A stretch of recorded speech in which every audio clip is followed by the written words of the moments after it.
To prune or not to prune?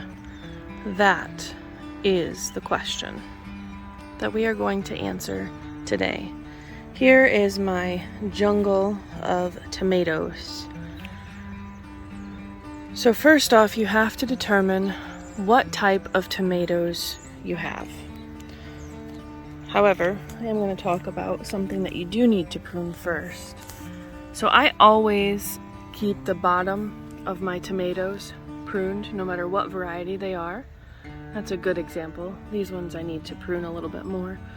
That is for airflow and disease prevention, because when the leaves touch the soil, it can spread disease. So that is something you do for all tomatoes. Usually you prune up until the first set of flowers as they grow. Alright, and the second is to determine what type of tomatoes you have.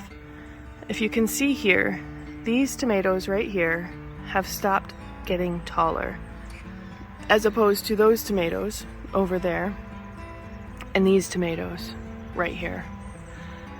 So these tomatoes, these three, are Roma tomatoes.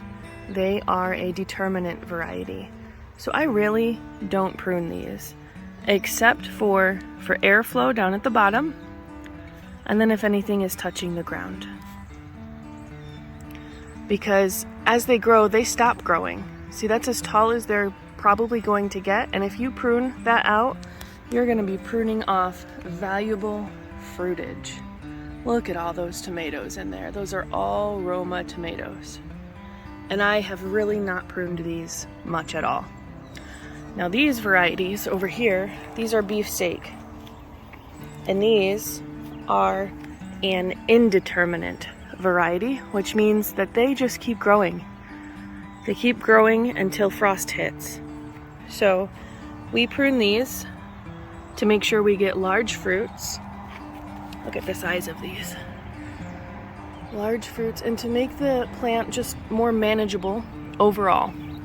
So any suckers that, see, there's where I've pruned one, that grow like right here. This is a good example. There's a sucker. So when you're pruning them, you just break that off. Now it's pruned. And then right here, here's another one. That's going to be a sucker. So I just prune that off. Here's another one. Because that's going to form like a whole new plant, and it makes it way less manageable.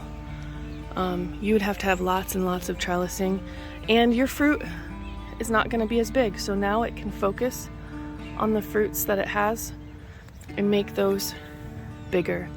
Especially for our growing season, it's kind of short. So we want nice big fruits. So that is really it on how to prune tomatoes, and why we prune tomatoes and what kind. So we prune the indeterminate varieties, and we don't prune the determinate varieties so much, only for airflow and disease prevention down at the bottom. If you have any questions, feel free to comment and I will try to answer.